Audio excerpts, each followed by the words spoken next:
This is FYI News 13, brought to you by SSPTV and the Hazleton Standard Speaker. Today is National Pearl Harbor Remembrance Day, and tonight a local man recounts the stories told by his late father, who was there during that surprise attack in Hawaii 75 years ago. Good evening and thank you for joining us at FYI, the place for 24 hours of your community news and information. I'm Lisa Sugart sitting in tonight for Ken Cara. Now to our headlines from FYI and the Hazleton Standard Speaker. 2016 marks the 75th anniversary of the horrific attack on Pearl Harbor, in which more than 2,400 Americans lost their lives. I had the chance to talk with a local man whose father was there on that day that will live in infamy. Today, of course, is December 7th, Pearl Harbor Day, and we are remembering a man from our area who was there during Pearl Harbor. Today, I'm pleased to be joined by his son, Wally Boyle, our friend from APTS and Wild Bout Huntin'. His father, the late Wallace Boyle Jr., was in Pearl Harbor. Wally, I know I had the pleasure of interviewing your dad while he was still alive, and he told great stories. And what do you remember on this day? I'm sure it's special to you. The biggest thing I remember is, although he served, he really didn't want any accolades. He didn't want any recognition for it. He really, up until his last couple years, he wouldn't even go to the VA hospital for any help because he felt that it was his duty as an American to serve. He served in the Army Air Force, and he was actually stationed at Hickam Field. And he would just tell me all kinds of stories, growing up. That's kind of how I've gotten into doing service for the community and what I do for a living. And he just impressed on the different parts of what went on. How did that impact you? Well, it made me really proud, and to see that he really didn't want the accolades. Now that he's gone, it's something to really talk about. What he has done. I've been able to pass it on to my daughter. Before he passed, he would tell her stories, but she still was kind of young and things. And for him to be able to say that, you see these other people on TV talking about being able to see the Japanese pilots. He sat at the kitchen table numerous times telling me, being able to see the Japanese pilots, crawling under vehicles where, they tell you that's the first thing not to do is to crawl under a vehicle. He was dodging bullets by going under vehicles. At the time, when he had gotten up, he was one for a time clock for his eating. And he had gotten up for breakfast that morning, and the guys in his barracks wanted him to stay, and he says, no, I got to go for breakfast. And he went to the mess hall, and he was reaching for a plate of pancakes. And his barracks, unfortunately, was one of the first barracks that were hit on the attack. And so to the day he passed, he would never, ever eat pancakes because this is what was going on when the attack started. Another thing was the armories were locked up, and they couldn't find the sergeants that were in charge with the keys and stuff. So they were taking crowbars and anything they could to break the locks to get into the armories to try to defend themselves, from the attack. So, there's a lot of that stuff that, obviously is, I can tell you as almost I was there, because he was so passionate about making sure that people knew what went on. Before he went in the service, he was going to be a history teacher. And, that was one of the things that he really loved was telling history. And when he did get out of the service because of family needs, he actually wound up having to go to work and did multiple, he retired from Stroman's Bakery. So he never was able to get back into the teaching. But as a child, he made sure that I learned the history. He taught about the battle and the invasion and stuff, and would take me to Gettysburg as a kid, which is something to this day I share with my daughter. We go down every year, and she's getting it because it was something in history. But the stuff with December 7th was always something that he always put forward. Well, it's important for us to never forget, and you also wanted to mention that you're thankful because you have many people in your family serving or just returning from serving. Yeah, my father-in-law also served. He was in the Korean War, or my father-in-law, I'm sorry. My sister and brother-in-law just came back from a tour of duty. They came back right before Thanksgiving. And I also have another sister-in-law who's in. So Right now, I've got 2 sister-in-laws and a brother-in-law who are still serving in the armed forces. And, they're just like my father. They do it, but they don't do it for the pat on the back, which a lot of our military men and women do. They're out there, that's their sense of service to our country. And, we really need to thank them for that because, they're giving up their time and something they may have wanted to do to protect us. And their families, my wife and I and my daughter cooked cookies and sent them over while they were deployed. And that was something, there's the families that are also backing up these men and women, and it's important to thank them for allowing their family members to serve and protect us. Special thanks to Wally for sharing his father's story so that we will never forget. In other news tonight, testimony continues in the murder trial of Elazar Yisrael of Hazleton. Yisrael is accused of killing his girlfriend's estranged husband, 52-year-old Samuel Vacant of Drums. Among those taking the stand yesterday, Vacant's 23-year-old son. Prosecutors are expected to call 40 witnesses. You can read a detailed report of the testimony in today's Standard Speaker and also at standardspeaker.com. Well, a familiar face is back at the helm of the Hazleton Area School Board. Marie Kay was elected president during the school board's reorganizational meeting last night. She first served as the board's president 16 years ago. Kay is in her second year of a 4-year term. She first served on the board from 1999 to 2003 and was elected president in 2000. Jared O'Donnell was elected vice president last night. The Hazleton area is mourning the loss of one of its own. 49-year-old Larry Marchetti passed away Sunday. He was employed in the Hazleton Transit Department, and today Mayor Jeff Cassatt remembered his co-worker and friend. Oh, Larry was a great asset to the city. He was dedicated to the job down at the Transit Authority. He was a fun-loving guy that brought great spirits to anybody that knew him and worked with him. And you knew him from volunteering in that as well in many organizations. Yeah, we worked together on a lot of projects throughout the years. I've also known him from working at Screen Print Plus. We've worked together down there on several projects, on artwork and printing, and it was nice to see him come to the city and work, and he was just a great guy overall. Marchetti was active in Big Brothers Big Sisters, the American Cancer Society's Relay for Life, the FunFest Committee, and other organizations. Our sincere condolences to his family and friends. Well, coming up on FYI, students from an area school have the details on a very special bingo where you can win toys and gift cards. And it's Dave Day. Kenny talks sports and more sports with Standard Speaker sports editor Dave Seaman.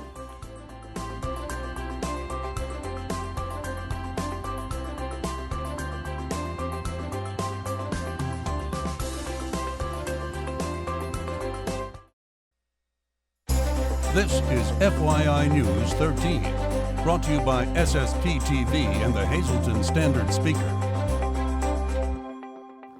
Well, today I'm pleased to have our good friend back in our studios today, Dennis Gantz, the producer and host of Wild 'Bout Huntin', to talk about his recent escapades out in the Huntin' woods. And there's been some good luck in your family, but not necessarily yours. No, I'm still looking to punch that first deer tag, but I've been fortunate enough to be on the opposite end of the camera and film both my son take his first buck on the opening day and then my wife take her first deer just this past Saturday. So some excitement and some good fortune for us and a lot of great footage. So we're going to be seeing a lot of that great footage in the next season of Wild 'Bout Huntin', which ties in nicely because the theme for this year's series? Yes, it's going to be, the season 2 is Share the Passion, and it's our way of kind of showing everybody that we're wild about hunting, but we want to get more folks involved into it. And this season is all about sharing it with as many people as we can, family, friends. We've got a lot of hunts that we filmed with people that either won hunts at our kickoff party this past year or with our families and friends, first-time hunters or maybe first time for deer. And it's just going to be a lot of fun. We're excited about it. So what's it been like when you've been out there so far? Have you seen a lot of deer or not? We've been seeing deer. There's been this rifle season that we're in right now has been kind of slow. It seems like for us, we haven't heard a lot of shooting like you typically do from when we were growing up as young kids, going out with our grandfather and our dad. Maybe not as many guys out in the woods during the rifle season. I think one of the things that we've seen a lot of, and Pennsylvania has seen a lot of, is the legalization of crossbow hunting has opened opportunities for people to get out early into the archery season when the weather's nicer, it's warmer, and it's a little bit easier to get around, and there's a lot more activity. So I think folks are maybe taking advantage of the archery season, and you're not seeing maybe as many folks going out with the rifle, and that may have a toll on lower deer activity, not as many people out in the woods walking around and getting deer moving. So the rifle season will end on Saturday, but there's still more opportunities after that for people who can still go get a deer. Yeah, absolutely. You have until this Saturday with the rifle season to either take a doe or a buck here in Pennsylvania, but then there's plenty of hunting to go yet. The day after Christmas is usually when the extended archery or the flintlock muzzleloader seasons come in, so take advantage of those. That's another three weeks of hunting there, along with some great small game that you can get out there and enjoy with your family, your kids, friends, whomever. And lastly, how has the weather impacted this recent deer season? It's been an up and down type of a season with the weather. We really haven't had the cold spells that hunters look for as much. It's just starting to now get cold. We've had a little bit of snow this morning. I would have rather been in the tree stand. But this is what we're looking for now. These colder temperatures gets the deer moving a little bit and gets guys up and walking around. When it's hot, guys don't have a tendency to want to walk. They'll sit.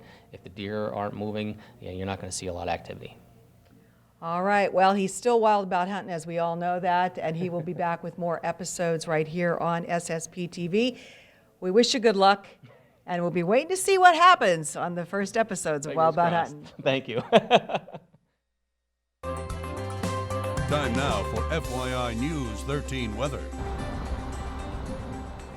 Well, the sun did make some appearances this afternoon, but how does our forecast look for the rest of your week? Here's the latest forecast from the National Weather Service. Tonight, cloudy and cold, low of 27 degrees. Now, moving on to our 4-day outlook, there is a slight chance of snow showers tomorrow. Otherwise, a cloudy day with a high of 35. Tomorrow night, a slight chance of snow showers again, low of 20. Friday, partly sunny skies, a slight chance of snow showers. High only gets up to 30 degrees. Partly cloudy Friday night, our low getting down to 19. Partly sunny and cold on Saturday with a high of only 27. The overnight low dipping down to 17 degrees. And Sunday, it looks like there's a chance of snow, a high of 34 degrees with Sunday's overnight low around 27 degrees.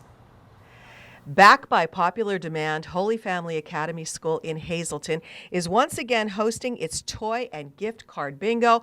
Perfect right now for the Christmas season. Here to tell us all about it are two of the students from Holy Family Academy, two members of the 8th grade class. Christopher Janeo is to my left and Maxwell Schwabe is to my right. Maxwell, this is going to be a great bingo, so tell us what the people out there can expect. It is Sunday, December 11th. The doors open at 12 p.m. The games start at 1:30. It is a great cause. It is a toy and gift card bingo. Every winner gets a prize. There's a grand prize of Octopia water park passes and $100 cash. There will be food, raffles, and a lot of tricky trays. The tickets start at $10. It's for a great cause, so come out and support us. Wow, some great prizes going to be there. So this is important. Events like this are held at Holy Family Academy, Christopher, because it helps make a lot of things possible in your school. Yes, so most of the money is going to go towards the 8th grade trip. We are going to New York. It happens in spring, so So you're excited for that, I bet. yes, it's gonna be good. It's very so come support us. So now I need you both to look out there and to tell your friends, your family, everybody out there why they should come and play bingo. Well, first it's gonna be fun, and you're also helping a great cause, and you can win prizes. There's a lot of toys, and it's just a great experience. That sounds perfect. So this is a great way to get your shopping done and have fun and save money too. Yeah, I guess you can get some pretty good gift cards to some nice places, and it's a fun time with your family to spend a good afternoon on Sunday. Very well said. two very well-spoken young men from Holy Family Academy. Again, this wonderful toy and gift card bingo Sunday, December 11th at Holy Family Academy, which is 601 North Laurel Street in Hazleton. The doors will open at noon. The early bird specials begin at 1 and the regular games begin at 1:30. It's $10 for admission. Please call the school at 570-455-9431 for tickets and information. But more importantly, please come out and support this great cause. Hopefully you will go home with some great gift cards and toys. It would be nice to win some of those toys and gift cards, but maybe you won the lottery. Here are the midday winning lottery numbers from the Pennsylvania Lottery. The pick 2, 15, pick 3, 803, the pick 4, 6995, and the pick 5, 09945. Good luck if you played. Hope you won. Sports is coming up next. It's Dave Day.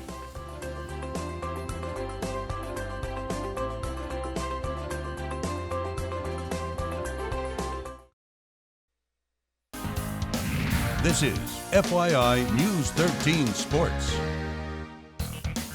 Welcome to another Dave Day with Dave Seaman, the sports editor at the Standard Speaker here on FYI. Well, let's start locally. You told me Megan Reed, big-time field hockey player at the Hazleton Area High School, getting ready to go to Brown University next year. Well, she'll continue her career, named All-State Field Hockey, and you'll be having more. There is more information in today's Standard Speaker about that. Yeah, definitely. It was a great honor for Megan Reed and another big honor for the Hazleton Area Field Hockey program.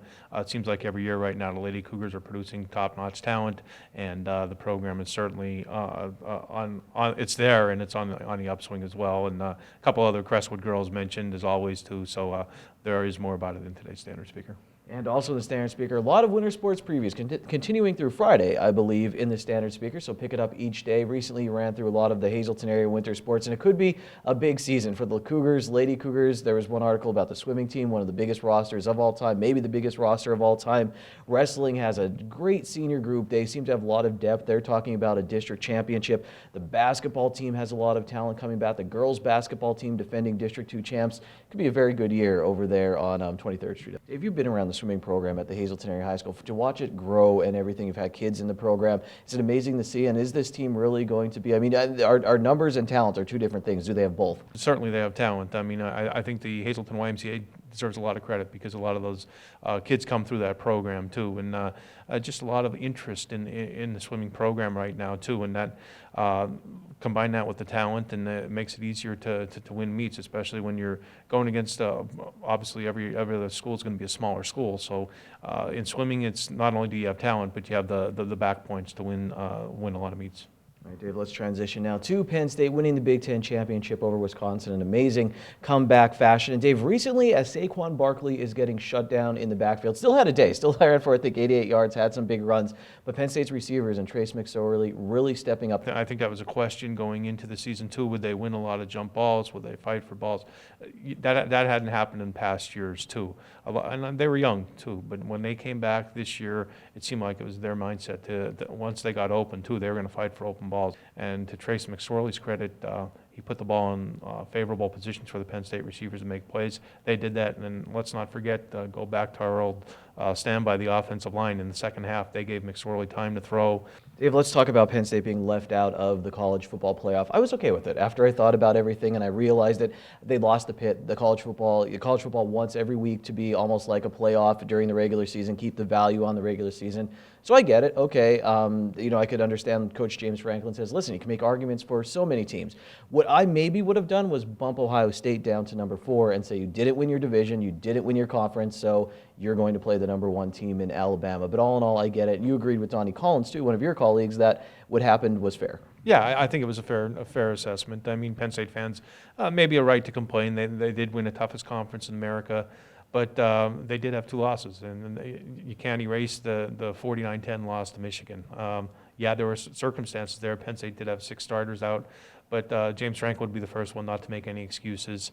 They had a chance to rebound, and they did. And to Penn State's credit, to the coaching staff's credit, they never flinched. They won the rest of their games, and I don't like the idea of people calling the Rose Bowl a consolation prize, because it's called the granddaddy of them all for a reason. It's always been the destination for Big Ten teams to get there. Dave, I was going to ask you the biggest play Grant Haley had this year for Penn State. Was it running back the block field goal against Ohio State, or stopping that play on 4th and 1 for Wisconsin? But you brought up a whole other play that you pointed out that Grant Haley made in this Big Ten championship that helped swing momentum. I think they're kind of under the radar kind of plays too. He made a play right before. Right at the beginning of the second half, Wisconsin was driving down the field as they were most of the first half and into the beginning of the second half, but they drove into field goal range, and he made a 3rd down stop for a loss, and it kind of forced a long field goal, and Wisconsin missed that field goal. And the very next play, Trace McSorley hits a Blacknall on a 70-yard touchdown pass. So it kind of swung momentum there. The kind of play gets lost. And then before he made the 4th down stop on Corey Clement, great running back for Wisconsin, he made a stop at the tight end of Wisconsin, forced the 4th and 1, 4.5 yard too. So Grant Haley just has a knack for being at the right place at the right time, but he's part of an overall defensive scheme. He just happened to get the headline in that situation. And finally, Dave, as we look at this college football playoff, is there anybody who can beat Alabama here, or is this just Alabama's for the taking? I think that's why you play the game. I think that's why, a big discussion I've had with people is, are you okay with Penn State going to the Rose Bowl, or would you rather play Alabama and face what Michigan State did last year in the playoff game? They lost 38-0. Well, each year is different. The year before last, Ohio State went into the semifinal and they ran up and down the field on Alabama. So it's possible Alabama could be beaten. They're obviously the clear-cut favorite, but on any given day, I like to say, anybody could win. Full coverage throughout in the Standard Speaker, and of course our local high school local high school winter sports previews throughout this week as we get ready for that season in the paper as well. You made it to the middle of the work week. Reward yourself at Bottlenecks. It's their featured steak entree night with plenty of amazing steak options. Good evening, everyone, and here's tonight's social news. First tonight, happy birthday to Matt Reimold. This wish comes with love from your family and friends. Tonight's Talk of the Town report, Heights Terrace School will be holding a holiday shopping night on Friday, December 9th from 6 to 9 p.m. Come and get all of your holiday shopping done, all under one roof. They'll have candy, wreaths, jewelry, Pampered Chef, Keep Collective, Young Living oils, Christmas ornaments, and more. Also, they'll have a food and bake sale, and admission is free. For more info, just call 570-459-3221. And finally, the MPB Community Players will present their 5th annual holiday pageant, Our Christmas Gift, this Sunday, December 11th at 7 p.m. at Most Precious Blood Church. The show is free, but a goodwill donation will be collected, and light refreshments will be served after the production. For info, just call 570-454-0178. That's tonight's Talk of the Town. News 13 would like to send sincere condolences to the family and friends of these recently departed. Lawrence Marchetti, formerly of Hazleton. Mass is Friday at 10 a.m. in the St. Cyril Methodius Parish. Friends may call Friday from 9 to 10 a.m. The McHugh-Wilczek Funeral Home is in charge of arrangements. Irene S. Yeager of West Hazleton. Funeral is Saturday at 9:30 a.m. from the John J. Pustai Funeral Home. Friends may call Friday from 6 to 8 p.m. Lowell Olshafer of Zion Grove. Arrangements will be announced by the Harmon Funeral Home. Richard N. Purnell Jr. of Dorrance. Mass is Saturday at 11 a.m. at the St. Mary's Church. Viewing is Friday from 5 to 8 p.m. at the Heller Funeral Home. Antoinette Brennan, formerly of Drifton. All services will be private and at the convenience of the family. Arrangements are under the direction of the Turnbach Funeral Home. And Joseph J. Palusek of Jeansville. Arrangements will be announced by the Hazel Chapel of the Cropton Hughes Funeral Home. Attention pay-per-view subscribers, if you see your name right now on News 13, you'll have 13 minutes to call in and win a free movie from Service Electric Cablevision. Our winner tonight is Charles Bailey of Tamaqua. Charles, if you're watching, give us a call, 570-455-7267, extension 104. Special programming note before we leave. Hazleton Mayor Jeff Cassat will be on the Sam Lassant Show. That's tonight at 6:30 and 9, talking about the city budget battle. Don't miss it. Kenny's back tomorrow. We'll see you then.